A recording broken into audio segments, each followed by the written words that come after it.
And finally, from Venezuela, opposition leader Edmundo Gonzalez, believed by many to have won the July election, has fled to Spain after weeks in hiding. As Nicolas Maduro tightens his grip, Gonzalez's exile leaves the opposition fractured and uncertain.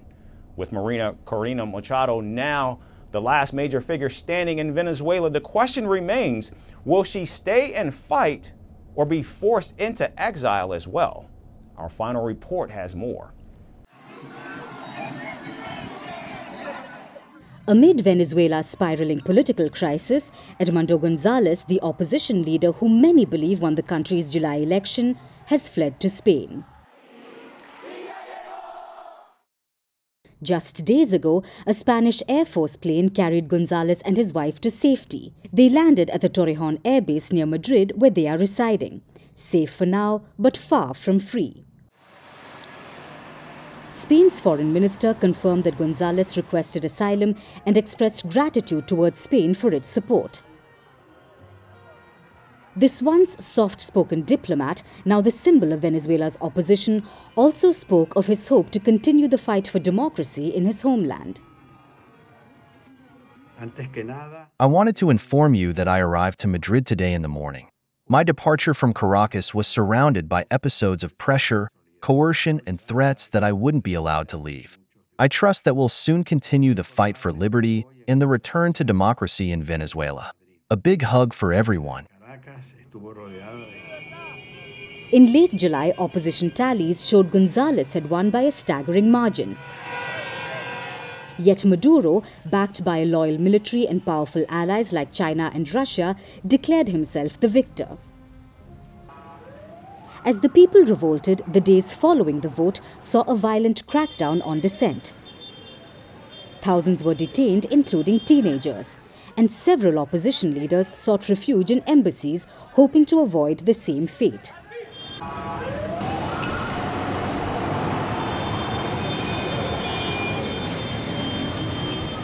But the situation escalated when Maduro appointed Diosdado Cabello, a staunch follower of former President Hugo Chavez, as the new interior minister. Cabello's ruthless reputation cast a dark shadow over Venezuela's political landscape. And as tensions mounted, Gonzalez faced accusations of criminal conspiracy, crimes that could have locked him behind bars for decades. The arrest warrant issued against him came not just as a legal threat, but as a calculated move to force him out. Edmundo Gonzalez gives orders to hire comanditos. He endorses the violence we are suffering and endorses the power cuts from last Friday. This cowardly man, Gonzalez Urrutia, has the nerve to say he doesn't recognize anything.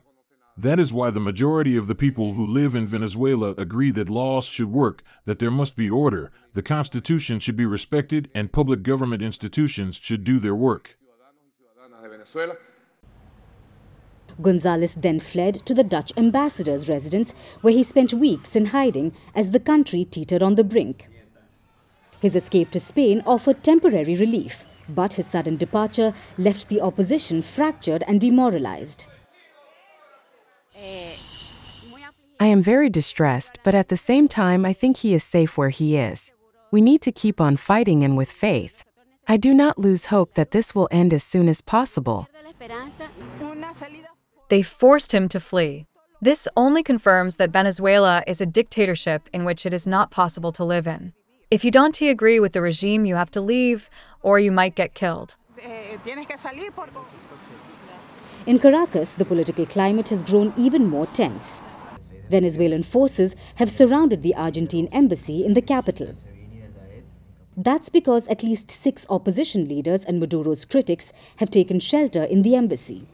The embassy was being run by Brazil after Argentina cut diplomatic ties with Venezuela after the contested July election. Argentina's foreign ministry says it wants the International Criminal Court to issue arrest warrants for the Venezuelan president, but Maduro's government remains unmoved. With Gonzalez now in exile, many are looking to Maria Corina Machado, the 56-year-old opposition figure who has become the last prominent leader still in Venezuela. Despite the growing dangers, Machado remains confident but faces an uphill battle with no guarantee of success.